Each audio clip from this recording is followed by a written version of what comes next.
Howdy, everybody. Welcome to another episode of World Bigfoot Radio. This episode, we're having another Duke's Roundtable, and we have quite the gathering of mighty Bigfoot Knights around the table today. This is the Interactors Roundtable.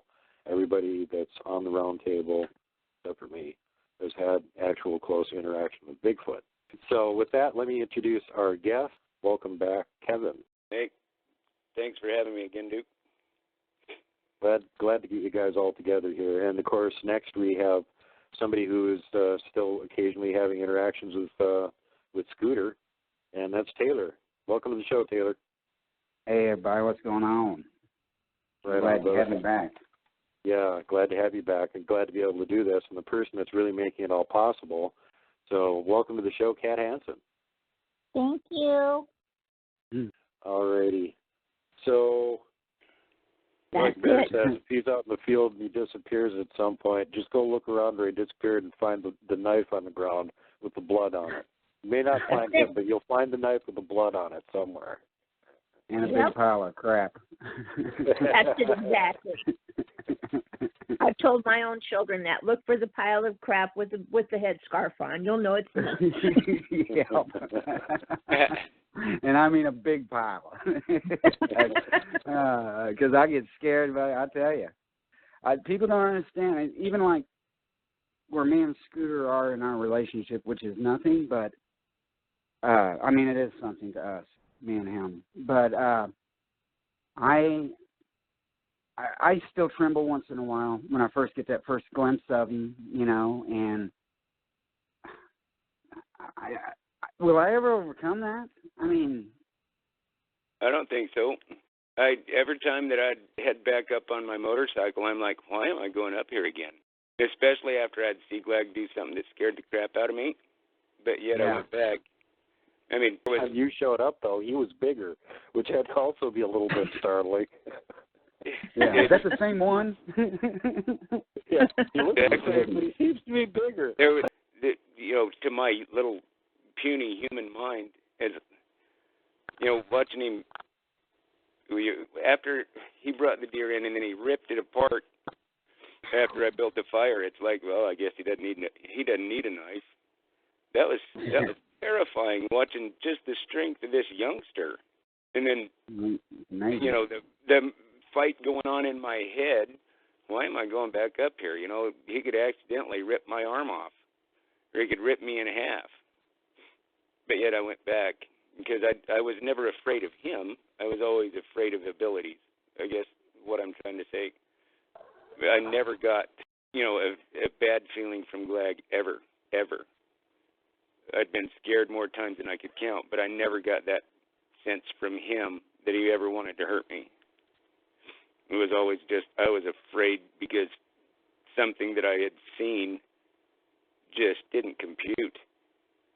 Yeah, I totally understand that. It's like you just can't believe some of the things they do and how they. And I ask myself all the time, still, is this real? What's going on here? You know,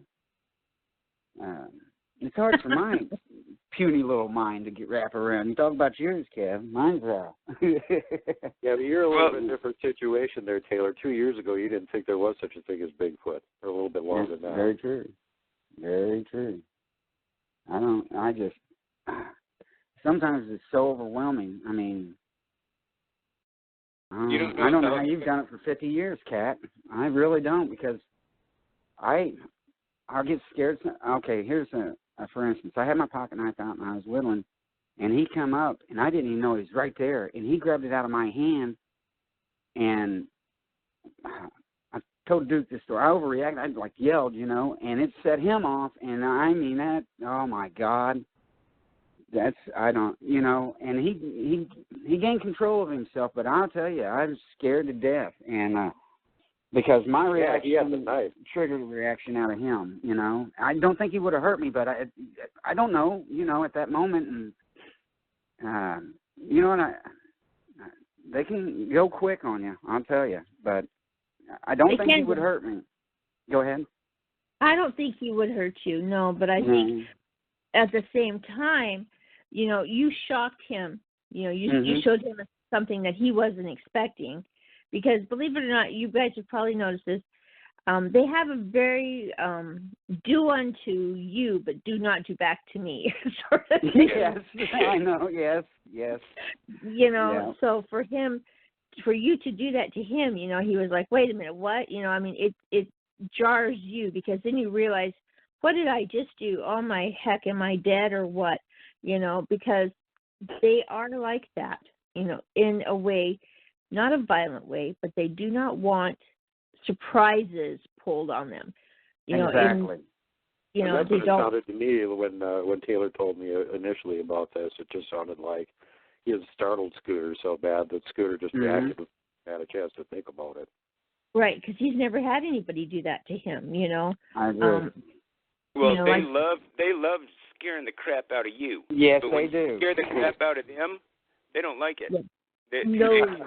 They like being the guy in the scary mask. They don't like being the guy screaming like a skinty little bitch. No. He's right. He's dead on. And they love it, man. And they'll laugh. And I got Scooter cracking up one time. They peed. Just, Yeah. And I was like, my God. And that kind of cracked me up. And he didn't even think nothing about it, Like if one of us started laughing, I peed my pants, that'd make us laugh even harder, and you'd point at me and laugh. I mean, we've all laughed till we've almost peed all over ourselves. I used to get my mom doing it all the time. She'd say, tell them I can shut up, I'm going to pee my pants. So I'd just dive in deeper. I got the same type of sense of humor as them Sasquatch do anyway. So yeah. I'll tell you, the worst experience to ever do to them for shock effect is to take the little air horn in a can. Oh God! And I did, and I put it into the bag that I took up there, my little track bag when I was in high school. And I was like, really?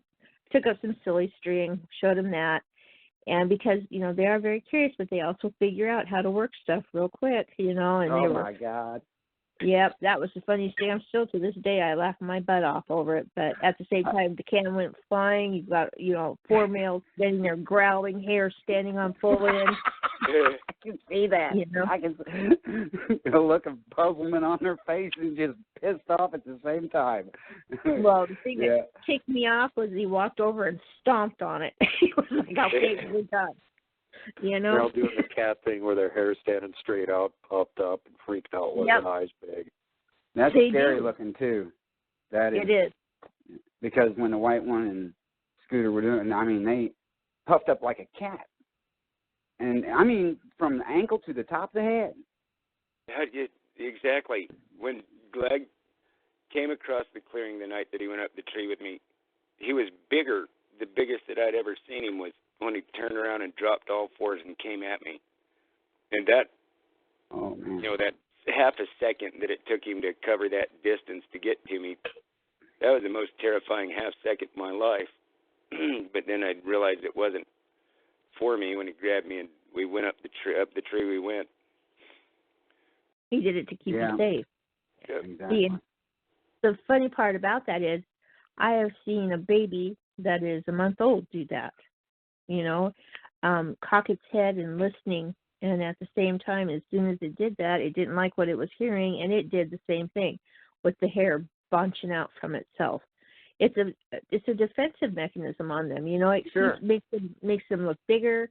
It keeps as if they need to. The others from scratching them, biting them, because your hair is poofier, So yes. At least that's and what I know. And it is hair.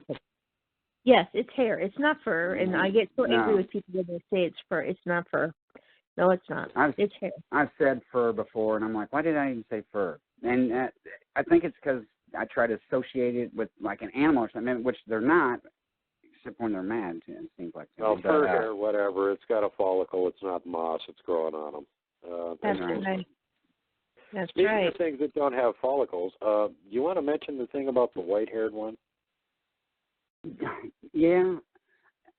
He is a sneaky SOB. And don't know, Kat. Have you ever noticed that, like, the white one seems like if he's standing, he's one that will keep everything in between us, and I've never had a really, really good look at him, okay? One is fear. It seems like he can almost blend in so well that, like, the hair may absorb the collar around him. I mean, he is white. Well, not white. Yeah, he's white. Yeah, but and when I tell people like that, I'm like, oh, a white one. It seems like everybody see him. You would think so, and it's just the way. To me, I think his hair, or whatever it does, because I don't know. Is it so much translucent that you can see other colors through it? I think so. I don't know, man. It is. Their hair is like that. My hairless ones have hair like that. The only place they have hair is very sparse is on their knees, on their elbows, and right above their ears. And these guys, their hair is the exact same way. My daughter and I call it the chameleon effect. These things, for being hairless, you would think they would stand out in the forest around them, But, oh, no. And I actually have pictures of them where, because the light is bouncing off of that hair, for the green foliage around them, you can see them outlined, the leaves, through that hair. It's something that they have, unlike anything else out there. I was getting ready, now that you said that about hair, I was going to tell Duke this too the other day. I'm going to run an experiment on one of them. I want to see if it conducts electricity. I'm going to get brave. Can I tell you something? The first time I ever touched Scooter, and I hate saying that, I don't know if it was in my own head, but asked Duke, I told him, I said, I felt like electricity went all through my body. When the first time he was pointing at something, and I just had to. I was compelled to touch his hand. I just touched the side of his hand, and it just felt like, I don't know if it was my own head doing it to me. You know what I mean? Because the excitement of touching him and everything, but it really felt like my hair stood up on my arms and stuff. I noticed that, that the hair went up on my arms, and I took my hand back slowly, and he looked at me as if to say, it's all right, man, hey, but don't do it all the time, or something like that. You know what I mean? But, I mean, I felt like, not bad electricity, mind you, not like getting electrocuted, but like, I don't know. And it wasn't static electricity neither, okay? No. It was something else. It was, and I don't know if that was my own chemical reaction my brain set off inside myself. You know what I mean? Yeah, it's not, and I have told Duke this before. They eat rocks, they do eat rocks. They eat very specific types of rocks. And the big one is the crystals, and my theory is on that, because I've explained the shock too, is the fact that I think they can generate their own piezoelectric shock. I really do, because I think that's what also makes that hair stand up so much higher too. Because think about that. I've never told nobody, and because it's a for sure thing if they have had an interaction with them. They put rocks in their mouth and roll them around, and I thought maybe it's because you always heard, if you're out walking and you ain't got much water, put a stone in your mouth or something and suck on it and roll it around, and it'd keep you, it'd create, water in your mouth and keep you a little better hydrated, right? Right. And I've done that because of that. But then I've never seen him spit the stone out. I mean, he'll roll it around, and I don't. That's probably something we should have kept ourselves so we can detect. But but that's I thought it was for And I don't know if it's a certain rock, okay? I haven't, because we're not always real close, you know what I mean? Right. Because I don't want people to think for a minute that I walk up and sit in his lap and la la la la la la la la la. It's not like that. We're getting closer, and we have been really close. And but the closeness don't last very long. You know what I mean? He'll retreat back a little bit, and but we've been close quite a bit, and it's getting better. And but you know what I mean? Yeah. Well, that's where my situation is totally unique. Yeah. Because, you know, and I've told the people that will listen, don't ever think that you can go up and have the type of interactions that I had. You didn't meet a Sasquatch that was orphaned when he was a child. Yeah. My interactions are totally 100% unique, and I know that, and that's why I feel blessed by it. But at the same time, everything that I know is only from that one experience, or not one experience, but that one individual. Yeah. And it was totally a 100% unique set of experiences that I was able to have. I don't think anybody would ever have the type of closeness that I had with Glag unless you have that same introduction. And I think because I was so young and he was so young, that's why we bonded the way we did and why I was able to have the same type of interactions I had with him. Right. You know, we played together like they will.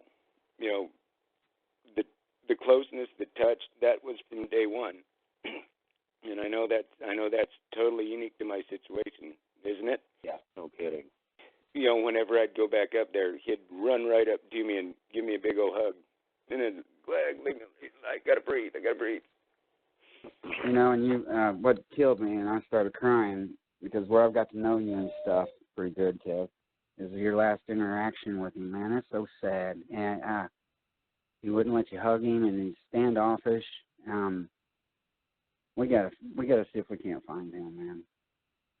Just so you can look at him and know that he's fine. I mean, I know he's fine, but and you know he's fine, but we need that peace of mind. You know, we need that visual confirmation.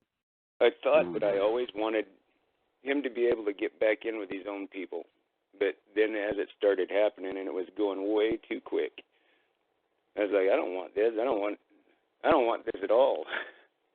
And people don't understand the bond. But he was my best. He's still my best friend, the best friend I've ever had. I want to say this. I believe they love deeper than we do. I don't know where I get that from, but I think if they like you, they love you, and they love you. I don't know how to explain it. And I guarantee you, he thinks about you every day. Oh, yeah. The thing that gets me about that is that night that happened, he put his life on the line for me. Yeah. And that, you know, what human would do that other than your parents? Not me. I'd split. For your friends. No, I'm kidding. Yeah, split. I'm a jerk. Okay, jerk. Let's get a question from you answered. Khat, you're gonna have to answer this one.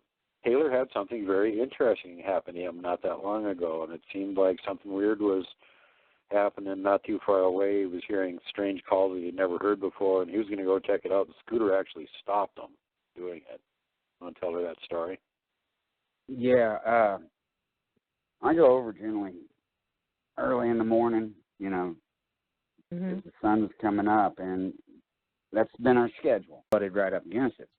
I started hearing, I know there's other troops around, because I live right on that edge of, and Sally does. She's butted right up against it. But I heard this other call going on, and I'm like, I'm going to go see what.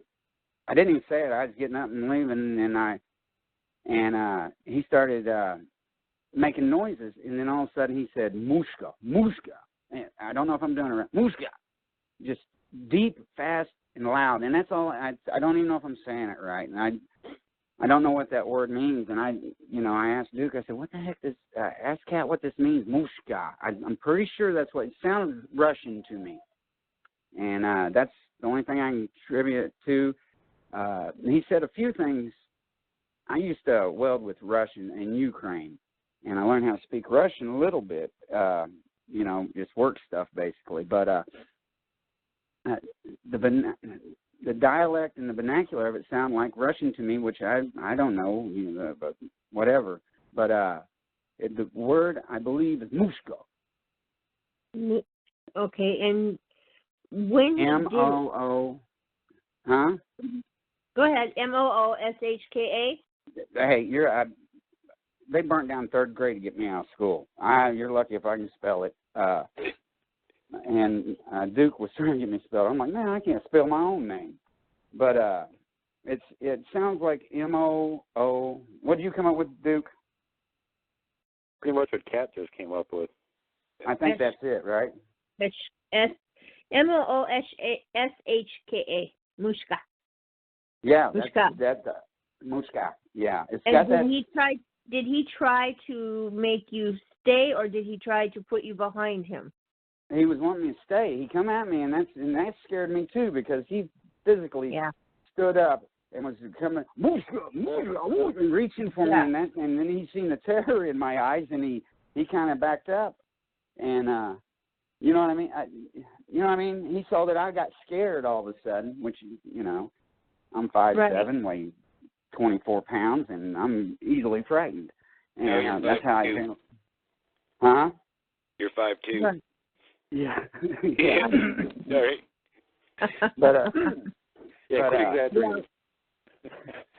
Okay, I'm going to tell you that mushka to them is that is very similar. I've always spelled it M-A. Well, I spell it with like a chata would spell it. I spell it M-A-A-S-H-K-A, mushka. And that's how I say it. It's a way of, Steyama, Bigfoot, Sasquatch, whatever you want to call it. It means dog. It means bad dog. So I'm wondering what you have. That's definitely. I had asked Duke earlier when he said you were going to tell me that you had some words, that you wanted me to. Bad dog. Bad dog. I'm wondering what you have. Do you have or have you had sightings of dogmen in your area? Yeah, they're through here. I have never, and I don't ever want to. Okay. I got you, because when I went there, it just clicked with me. He's trying to tell me that's a bad dog. Don't go over to it. And I got you. All right. Yeah. I'm sorry. I'm a little slow, Khat. Sometimes it takes stuff a minute to roll around in there. Like you're fine. That's what the weird sounds where you were, the weird calls you were hearing. Yeah. Yeah. Mushka is definitely, that's dog. It's bad dog. It means you've got some bad things there. Things that he associates with danger, because they're not afraid of dogs. I want everyone to know that they're not afraid of your ordinary dogs. They're not afraid of my mastiffs. They're not afraid of anything big, unless it comes to the dog people, the dog men. Then there's something else. They will fight with them. They know that they actively prey on humans. So that makes complete sense. Trying to keep you away from it. That explains a whole lot, don't it, Duke? Yep. So that was one of my initial guesses. Remember? Yeah. Yep. You're dead on there. Dang it, Duke gets vindicated again. It's too smart for his own good, ain't It's just boring. It happens so often. So. I bet. Well, you know what that means? We have to take his point system away from him. He starts out with negative points from now on. Zero. You're in the hole, buddy. I'm my way back up to not sucking every single episode. That explains everything, kind of. Because I did go see something, and it was nothing I've ever seen before, and I don't know what it is, and I explained it to Duke. I really don't want to talk about what I've seen on the air, but... Come on. Too late now.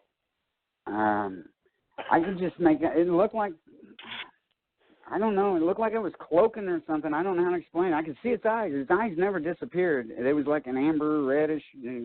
I don't know. And the eyes were amber red. Is that what you just said? Yeah, they were amber with reddish hue. I don't know how to explain it. Well, what did I say about things with red eyes? Yeah. What'd she say? Most of the native legends, and including, of course, Khat also mentioning it, if you see anything with the glowing red eyes, you're in trouble. They're going to attack. That's danger. Yeah, you need to stay away from that. So I won't go back there. Trust me, I got a gut full that day. I couldn't even talk to Duke about it that day. I was like, I got to tell you something. I got to sit around and think on this. You know how you got to just sit and let something digest in your brain? Yeah. Yeah, it took him like 3 days before he actually told me about it, and he was still really freaked out. I mean, I tell Duke everything, and I'm not afraid to tell him nothing. He's the only person in this world that will come up with an ideal and say, well, this is what's happening. This is it. Yeah, whatever, Duke. And, but he's right. He's right. And he's a wealth of information, I mean, there's nothing that I hesitate to tell him about. It's just I wasn't prepared to talk about this, and it was just, I understand. It's I tell people this all the time. The reason that so many people deny what they see, is because your brain isn't your friend. It really isn't. It tries to stuff everything you see into a category, that is acceptable to you. So it'll justify that Bigfoot standing in front of you as a man in a monkey suit. Until about 2 days later, when your brain starts really going, wait a minute, it was 120 degrees. I was out on the golf course. There was nobody around. And what's he doing out there in a monkey suit? Oh, hey, I don't think that was a monkey suit. Then it kicks in. But at that split instant, your brain says, no, I'm not your friend. So whatever you just saw, it was upsetting to you, and it's definitely upsetting you more and more as you think about it. So, hey, let's stuff it over here into this file and not worry about it. Yeah. So it gets to the point with when you're dealing with these type of beings that you really start to doubt your sanity for a while. You're like, did I see that? Did I see that? Did I hear that? What just happened? And that's perfectly normal.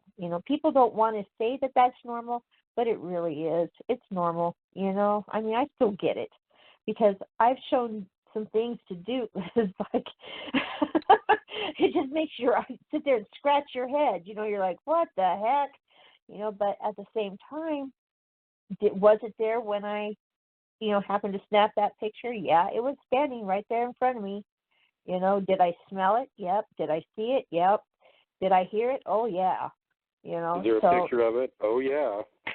Yeah. Unfortunately. And that's why before I ever came out and said anything, I did tell my first encounter when I saw what I saw. I did tell that on a different radio show. And it's okay to mention that, by the way. It's like my other favorite Bigfoot show. Sasquatch Chronicles. I was on Sasquatch Chronicles, and for the super sleuths out there, all you had to do was listen to the first episode of Duke's show that I was on to figure that out. You're not some great detective. Yeah, my name is Jimmy, and my name is Kevin. They're both my names, you idiots. But first and middle name. Derp. But don't tell them which is which. Let them guess. They're detectives. Yeah, they're detectives. When I finally got to talk to Duke, the stuff about me and Glag, I didn't want to tell anybody because it sounds, how do you explain that? And that's when I finally decided to talk to Duke, was after I heard you on his show, Khat. Yeah. And it's like, if some little lady can come on there and tell about this stuff, then I got to have the balls enough to get on there and tell. I just didn't realize I was comparing myself to Wonder Woman, but oh my that's true. That's very true. No. She is the queen of woo. It's true. Yes, she is. Yeah. I'm the queen of woo. There you go. Yeah. And why am I that? Because I'm one of those people, thanks to my dear father, who says if you got something to say it. If they don't like listening, they can walk away. You know, right. And that's the truth. You know, I'm going to tell you what happened, and I'm not going to color it pretty just because you can't handle it. Well, that's the way I've been. My whole life has been telling the truth even when it's not, going to be fun. Appropriate. Yeah. Yeah. Brutal honesty has been, unfortunately, I have done some things in my life that I have paid for, but I went to prison because I told the truth and wouldn't lie. Yeah, it's okay to, and it's okay to be like that. I don't care what anybody says, because at the end of the day, you have to live with yourself, and believe me, I've had to stomach some things where I've, said, I won't say that because it's going to hurt somebody's feelings or whatever, but my children have a very bad saying for me, and a description of me, and they always say, this is how my mom is. Blet, there it is. She has no governor. Yep, I don't. Nope. And I can't. I have to tell you, because if I don't tell you, then I hold myself accountable, and I don't like holding myself accountable. So I'm just going to tell you, and you can take it for what it's worth, and that's all we can do. And that's why I think when we do shows with Duke and other people, it's important to stay true to what you're saying, because so many people don't want to hear. There's a group out there that really wants to hear it. There's the other group out there that says, oh, I don't believe any of that, and I don't want to hear it. And then you have that other group that says, well, I like kind of what you're saying, but I really don't like the way you're saying it. So let's say it this way, and that's not true. That doesn't hold truth for me. It just doesn't. So I have to tell them. I don't want people to take what I've been saying and think that they can go out and have the same type of interactions I had. I know that mine was unique, but it's not, I've said over and over, please don't go out and try to do what I did. Mine was the possibility that you're going to get hurt if you go out there and try to do what I have done. Absolutely. Is tremendous. You're not going to have the same type of interactions. Right, don't hug the Wookiee. Exactly. I was just going to say, that's what that's the Wookiee. And I mean, seriously, if you are crazy enough, like I said, to move your bed out to the woods so that you can have this interaction, holy cow. Don't come running and screaming at me that something came and got in bed with you. Don't do that. Yeah, and it was only 2 feet tall and had an Irish brogue and a green top hat on too. Me and Duke say this about you a lot, Khat, and this is what we really do appreciate about you. And you're a wealth of information to us. And if you don't know something, you're not like one of these other nuts that we talk to that will try to baffle you with bull. I'm sorry, but I didn't mean to say that. But, they will just make up something. And you're like, well, I don't know. I'm not for sure. I don't know. I've never seen that. And I like that. And because, I don't know nothing. And I can't express that enough. I don't know nothing. And I'm just taking it as it is. And, I'm learning every time I get the opportunity to. And listening to you and Kev. And Kev's situation is extremely unique. And so is yours. So is mine. When you think about it, they're all unique. Who gets to do this? But my situation is just boring. I'm glad that I got you guys to be unique for me. See, that's how I look like I know something, because I don't know anything either. But I get guests on that know a lot, and so I just bask in their reflected glory. Whatever. Anytime I got a question, I run to you. You're the first person I call. He's a wealth of information. He's a regular font of information. He's a wealth of something. Information. That's right. Some of it's really something.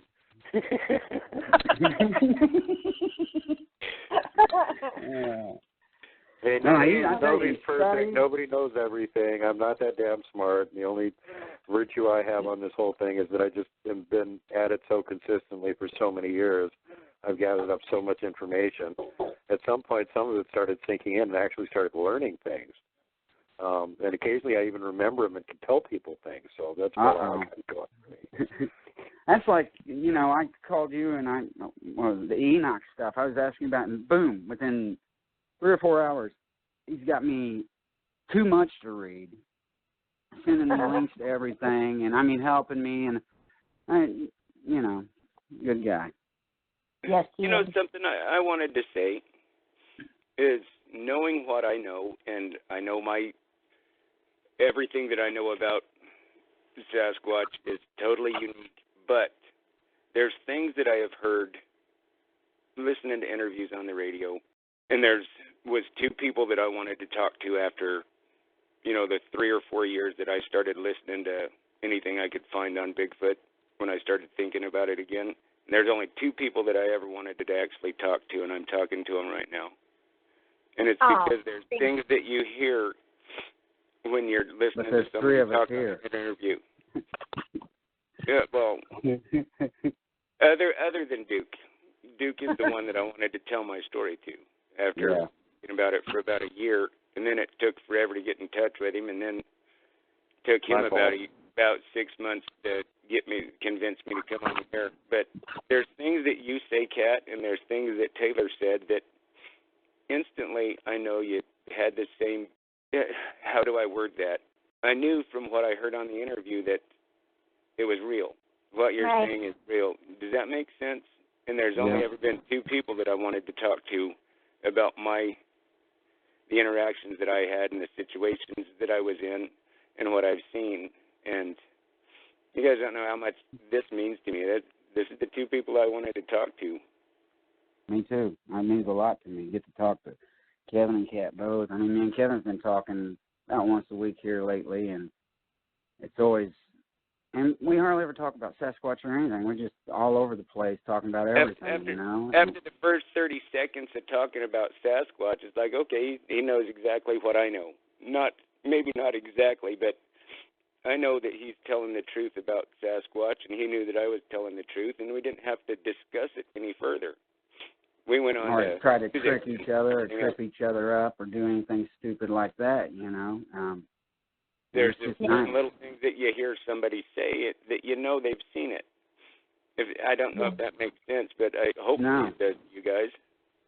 That's like the rock thing that Khat brought out. That's exactly it. And I didn't want to tell nobody that. I only wanted to see if other experiencers, or whatever you call what's happening to us, Interactors. That was my ace in the hole, and I got another one that I'm going to keep to myself, but I'm sure we've all got a few of those that one day somebody might say the right thing and it's like, they know that too. Yep.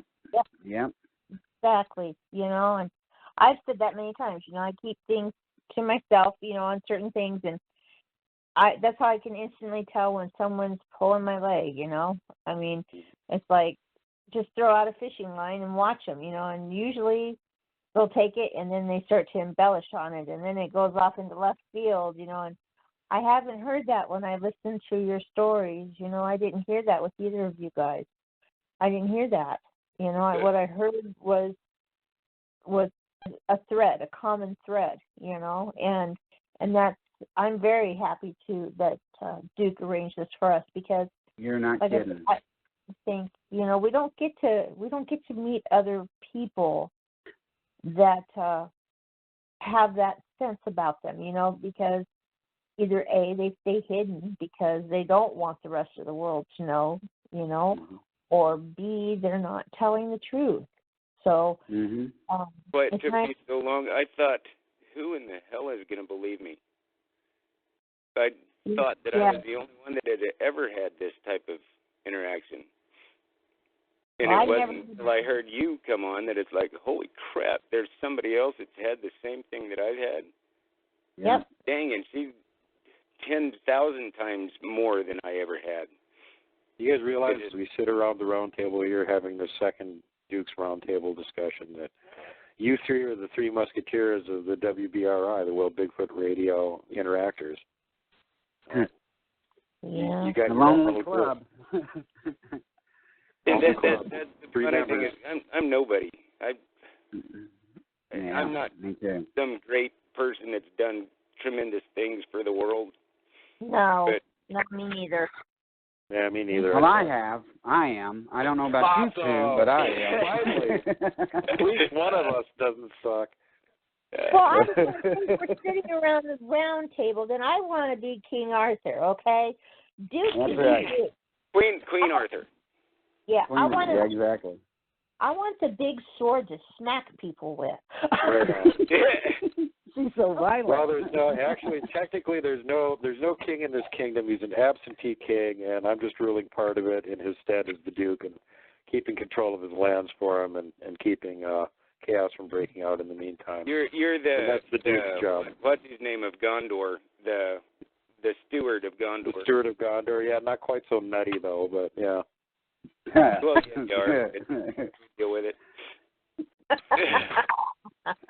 Not trying to burn any live kids on bonfires or anything, but yeah, same sort of job description sort of thing. I'm glad you clarified that for the rest of us. Okay, good. Yeah. Like you know where we stand. There's another thing. It just the people that think that we're talking crap. I have a business that is 100% word of mouth based, and now you have customers that will come from out of state for me to work on their stuff. And if I was a liar, if I didn't have a reputation built on being honest and truthful and being good at my job, I wouldn't have people come from 2 states away for me to work on their stuff. Right on. Yep.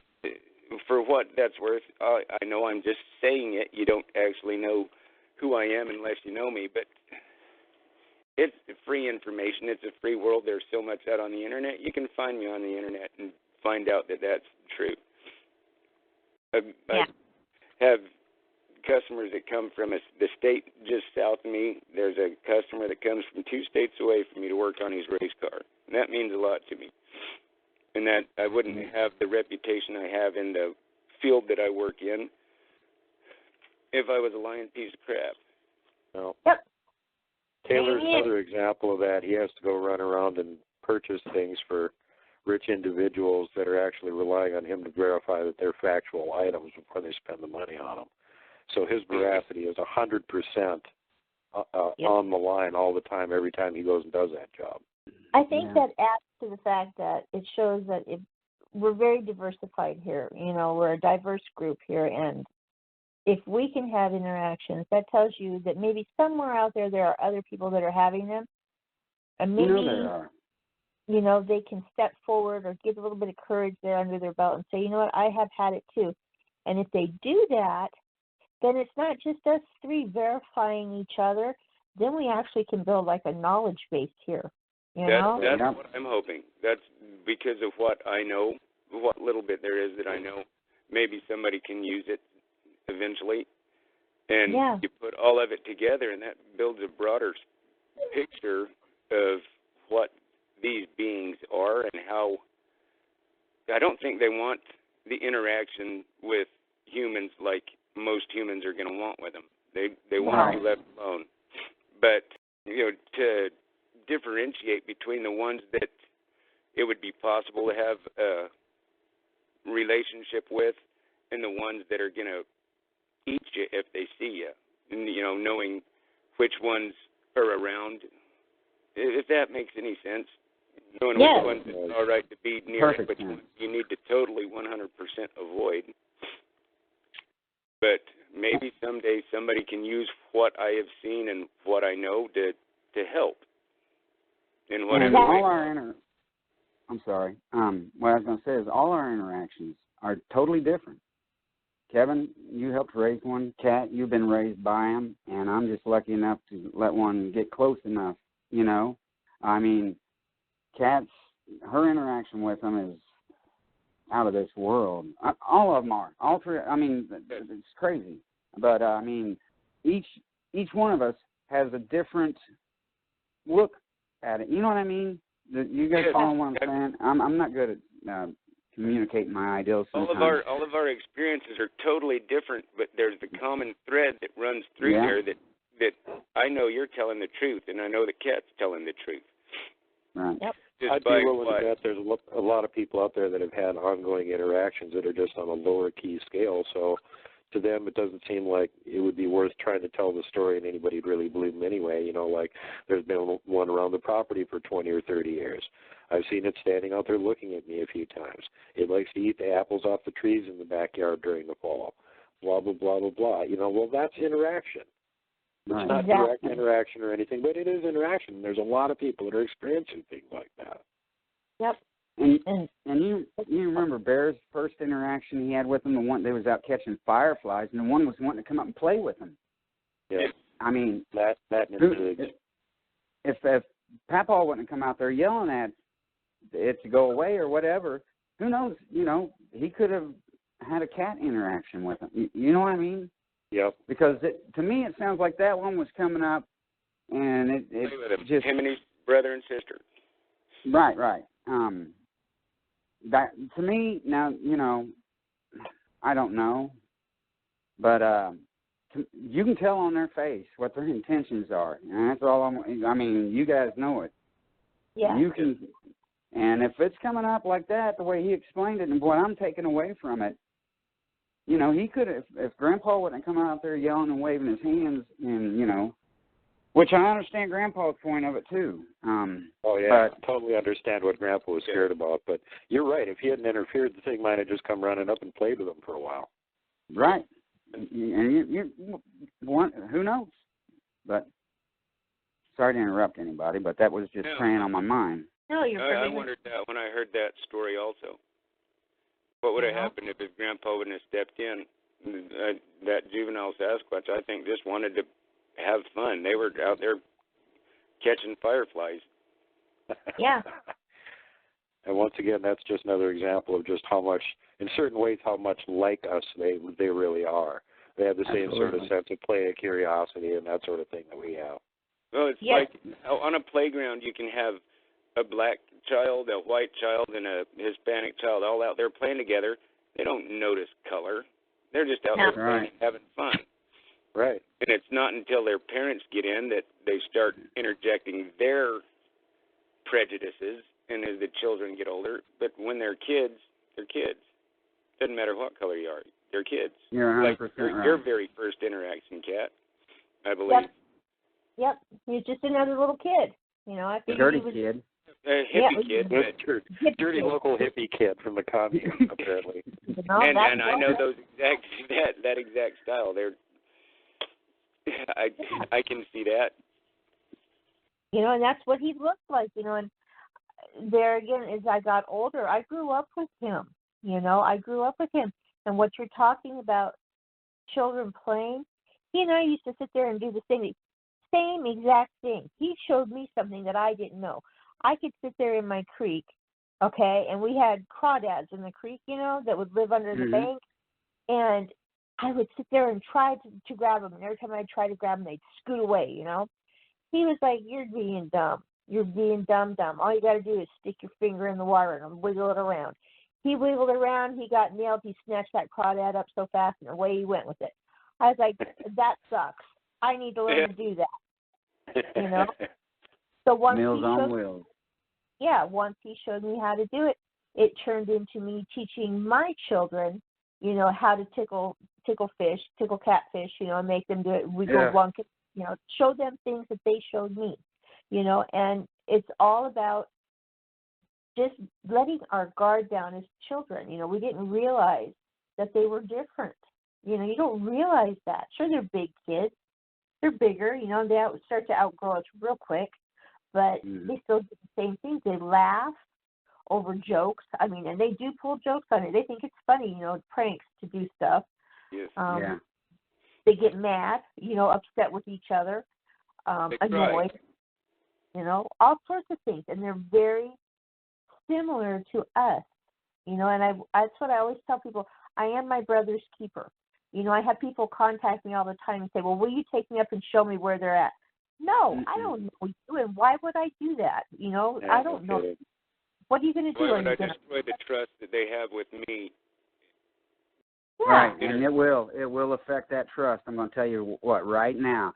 You take anybody there without letting them know that you may bring somebody or something like that or anything like that. It is shake the foundation of everything you guys have built together, because I screwed up and done that once. Because I can call his name and he will start coming up toward me. And I done something stupid. I took somebody over just to jam him in the back of the head. You know, I got tired of hearing some of the stuff, and probably shouldn't be telling this story over the air, but anyway. Just don't mention names. Now, I'm not saying nobody's name. I called Duke and told him about it, and I felt bad about it because the person acts like that they know everything there is to know about Sasquatch and stuff like that, and started bagging on us, saying that's BS. So I said, hey, you come on up here, man. I'll pay your gas way up here, and I'll take care of you, put you up, all this stuff. Well, I had to give him clothes and everything else. You did that.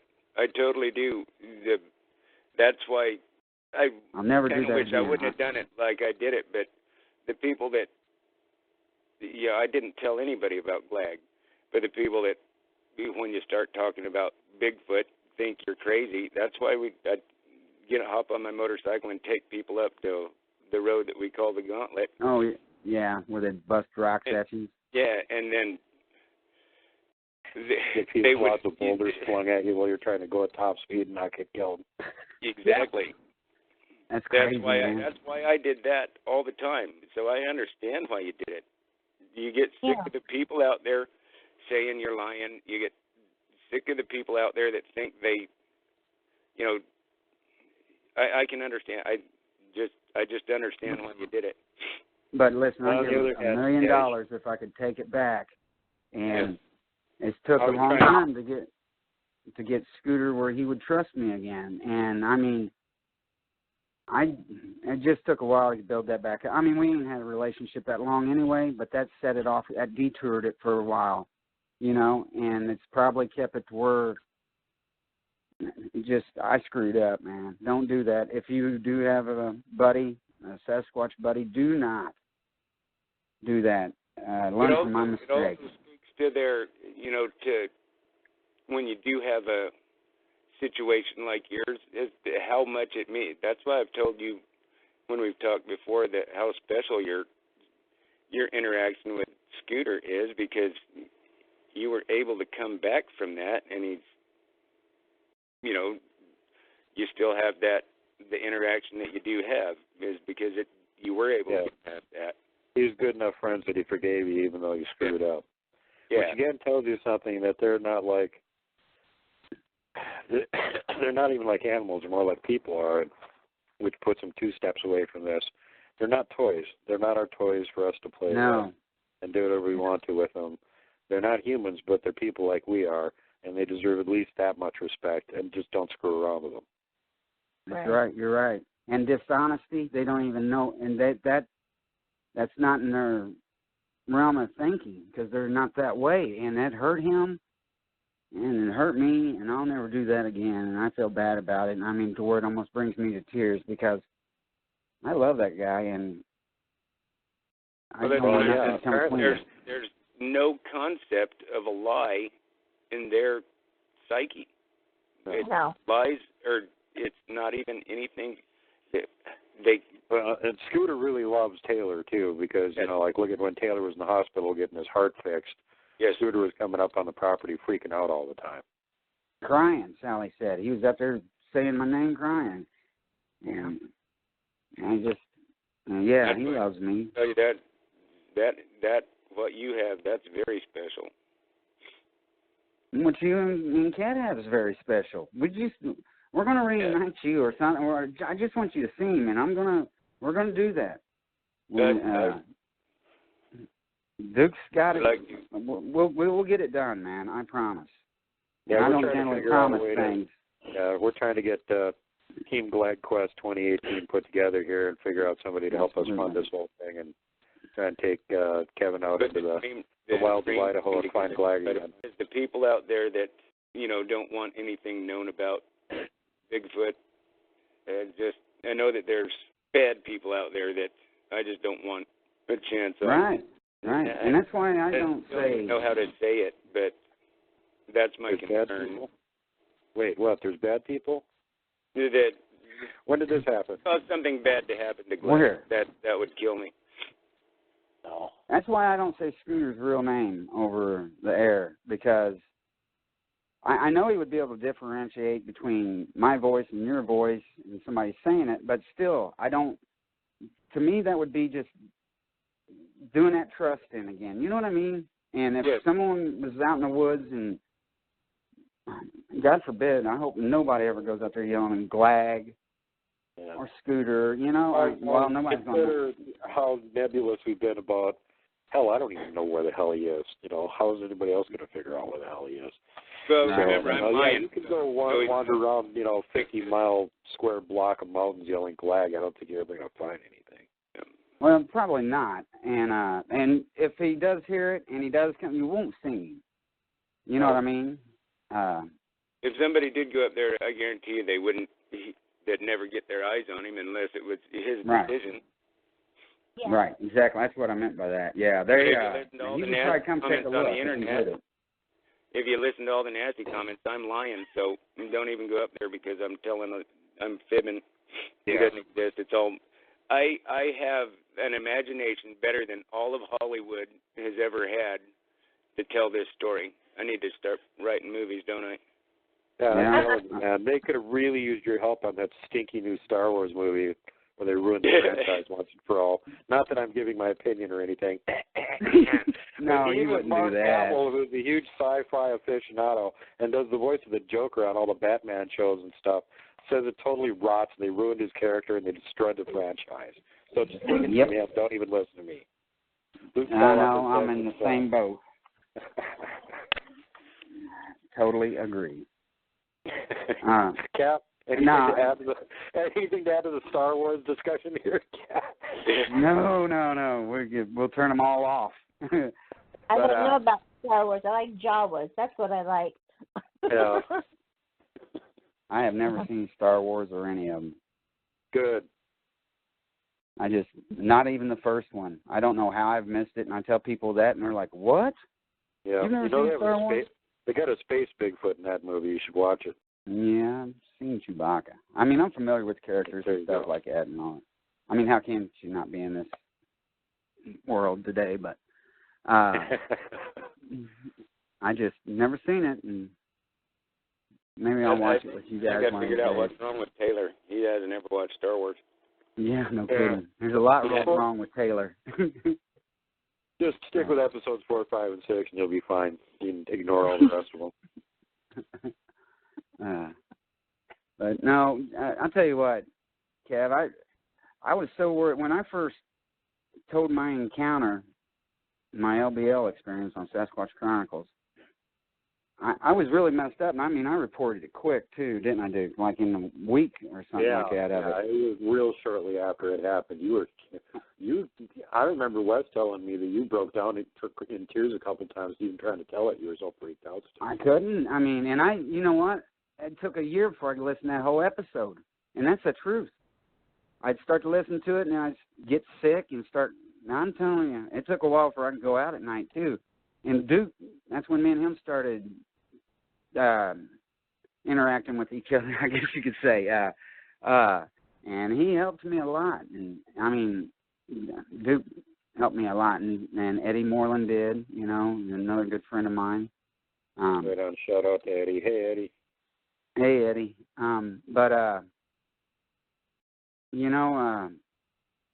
This community is terrible. And we all know that. And the first ones to yell foul, fake, is the community. And, Kev, I believe everything you say, and I trust you with my life. And I've told you, me and you've talked a lot, and I said I love you, and I mean it. You're a great guy. Love you too, buddy. And I know you do. And I used to get fighting mad when somebody would say I was lying. And I'm like, hey, bud, well, you know or not, I got the means and the way to be at your front door. So keep running your mouth and give me your address. I don't care if you're in California. I'll fly there. We'll be there in a day or two. And that's how I used to be about it. Now, I don't care. Nuts to them. No matter what you're doing, Kevin, there's always going to be somebody calling you a liar or a phony, no matter what. Even like in race car, what you do with them cars, man. And they're going to say, no, he's not the best, he sucks. Yeah, this is going to happen. Yeah. In every facet of our life, we're going to have them people standing on the sidelines tearing us down. But, you know, it's people like Duke and Eddie and you two, Khat and Kevin, that build us back up, that give us the little nudge that we need to, like, you know what, screw all that other stuff. And that's where I'm at with it. I don't care about trolls. I don't care about nobody. They used to bother me more than they do now. Now it's like, if you want to believe it, great. If you want to think I'm lying, fine. You know, my life is too short to worry about with. Yeah, I'm just like Khat's dad said, you have an option. You can walk away. We're not tying these people to their chairs and forcing them to listen, at least not yet. If the ratings take a dip, we will, but...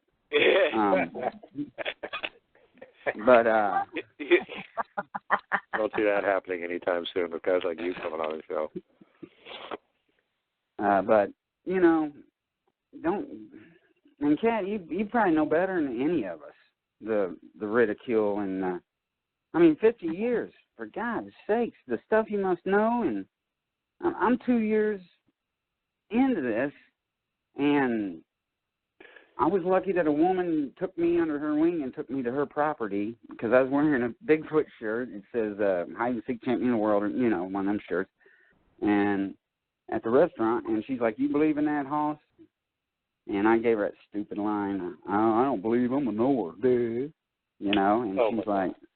And me and her had a good relationship. She'd been a customer for a long time, and I always liked her, and she was just an old codger of an old woman. You know what I mean? One of them, she's done everything. She can do anything, and she's like one of my old raunchy aunts is the best way I know how to put it. And she took me under her wing, and allowed me this opportunity, and it's been a blessing.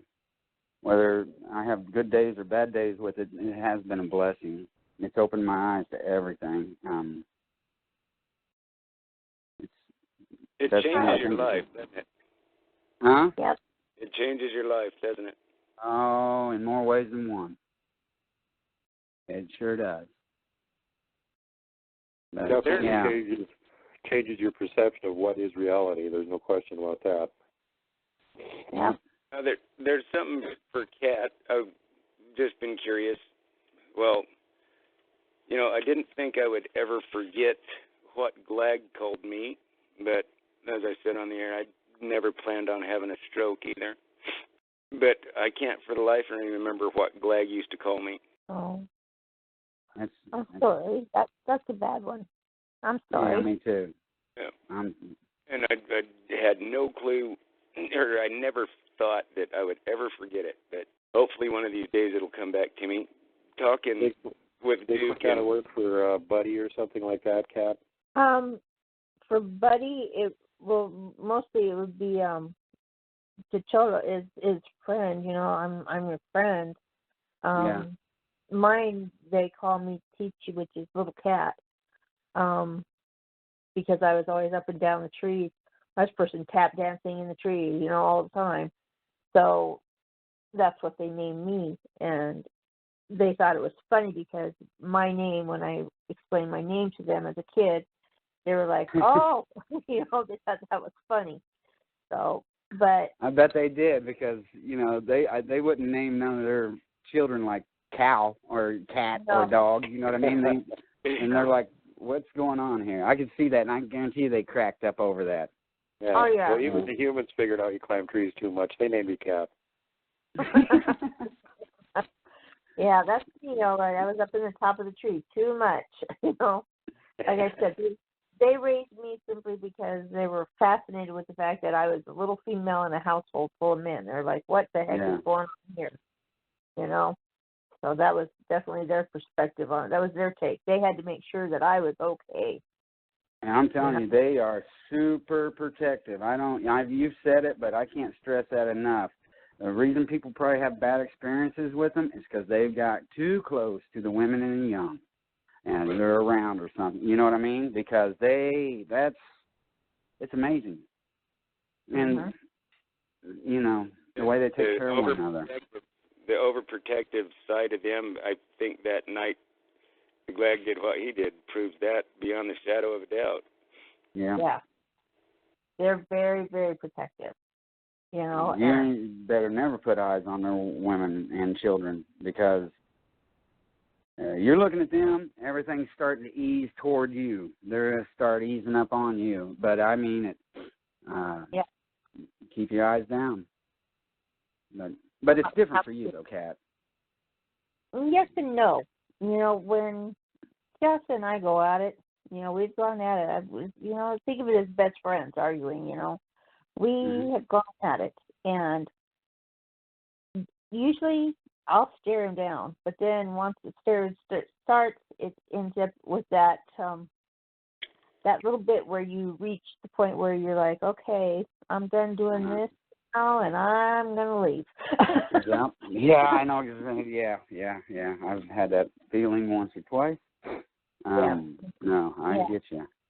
It's in your best interest, you know. And with the others that I've gone and interacted with in other places, I don't stare them down, not them. I'll meet the eyes, you know, to emphasize a point, to figure out what's going on, you know, to show that I'm open to them. But if they're hostile or aggressive, down go the eyes, and I'm backing away. I'm out of there. Right. You know? And even human culture, it's in certain cultures, it's impolite to look them directly in the eyes, you know? Yeah. Yes. So, you know. Confrontational, it's a challenge. Yeah, even with some human cultures. You're not supposed to hold a stare with them, a glance and eyes down. And but amazing. Very much so. Well, I like this. Awesome, you guys. Go ahead, Khat. I was just going to say, I think we've learned a lot today. I think so too. I learned how to say bad dog. I'll be taking notes and writing that down into my Bigfoot to English dictionary that I'm compiling here from interacting with Khat. I don't care about anybody else, but I've learned a lot. Good. I learn something every time I get a chance to talk to Khat. Yay, so then you're telling me that I can hit my bosses up for a raise? That's right. You can demand it. Tell them if they don't give you a raise. Remind me tonight. I'm going to go look in the mirror and ask my boss for a raise. There you go. Yeah, I can pretty much guarantee what he's going to say. Yeah. Go back to work. Yeah. Get back at it, slacker. That's slacker. You're not doing enough. You're only working 24 hours a day, 7 days a week. I know my boss doesn't want me to take any time off, even when I'm sleeping. He wants me to get up and work on more shows. And you know, once I went to work for myself, you know, health reasons made me have to, but my boss, now that I work for myself, is the worst boss I've ever had. The meanest, the strictest. Absolutely. So is mine. My God, makes me go out there and work Christmas off or anything. No, I worked all Christmas Day. I worked Thanksgiving Day. I'm going to work New Year's Day. Yeah. Hey, the elves never rest, man. I know. It was hilarious. At Christmas Eve, I got a hold of 3 different people that I lined up future interviews for on the show. And they were just like me. They were working on stuff instead of like being with families or something. They were busy working endlessly too. So that's why they were around and I could get a hold of them. Christmas morning, my daughter had to come out into the shop and tell me Santa Claus showed up. Yeah. Awesome. Did you have the game cam up and get pictures of them yet? I know I'm sick and tired. Somebody needs to get some good game cam pictures of Santa. I've got a bunch of good game cam pictures of my kids.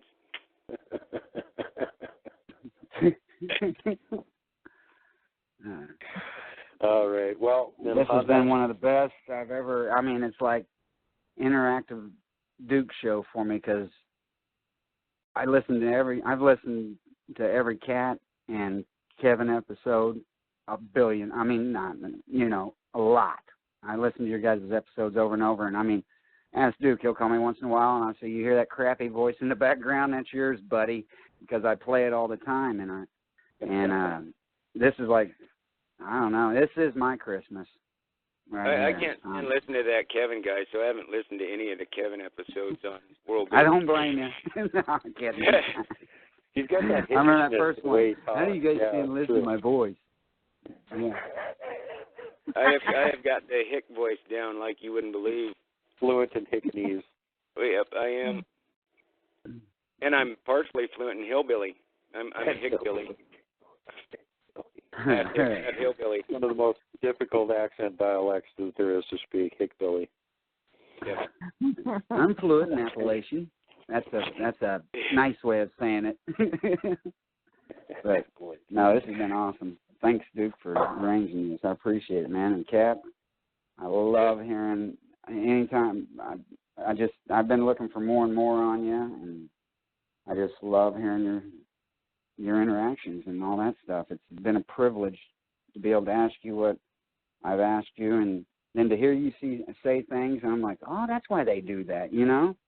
This has been thrilling for me. And I know it has for Kev, too, because me and him, like, oh, man, we get to talk to Khat, you know? Yeah. And, me and Taylor have talked about this episode for, 3 months now? Oh, my heck. No, I'm very honored to meet both of you and to speak with both of you. You guys made my day. You really did. Give Khat yet another plug here, as long as we're on the Let's Give Khat Plugs and Pats on the Back Festival. Khat has a really cool channel on YouTube called Understanding Conscious Cryptids. And if you want to know about cryptids other than Bigfoot, why aren't you subscribed to it already? Oh, my God, get over there and subscribe. That's all I got to say. I have enough. Say that again? You've told me that before, but I always forget because there's like 100 words, and you know how my attention span is. I'm writing it down. Understanding Conscious Cryptids. Just look that They do right speak there. Taylor. Yep, it's right there under Khat Hansen. That's all you got to do is look up the YouTube channel Khat Hansen, and it'll take you right to Understanding Conscious Cryptids. Yep. Right. And that's going to be the topic for this week. I'm actually going to sit here and put up some pictures for those wonderful people who have absolute, negative stuff to say about my pictures. We're going to talk about Bigfoot skin. Oh, awesome. Looking forward to this one. I'll be posting this one on my channel. Cool. All right. Well, thanks to my panel of awesome guests for coming on here and making this a one-of-a-kind show until somebody else out there gets a bunch of interactors together and does a roundtable with them. Da-da-da. You heard it here first, folks, on World Bigfoot Radio. And thanks for tuning in. Thanks for listening. Thanks for being on the show, Khat. Thanks for being on Taylor. Thanks for being on Kevin, Jimmy, both of you. And then all you folks out there, remember that, no matter what time of the year it is, always try and be nice to each other, be kind to each other. Safety first, last, and always. Try and pay it forward. And no matter what you do, please be very, very careful. And do not hug the Wookiee. A Wookiee. Thanks, folks. See you next time.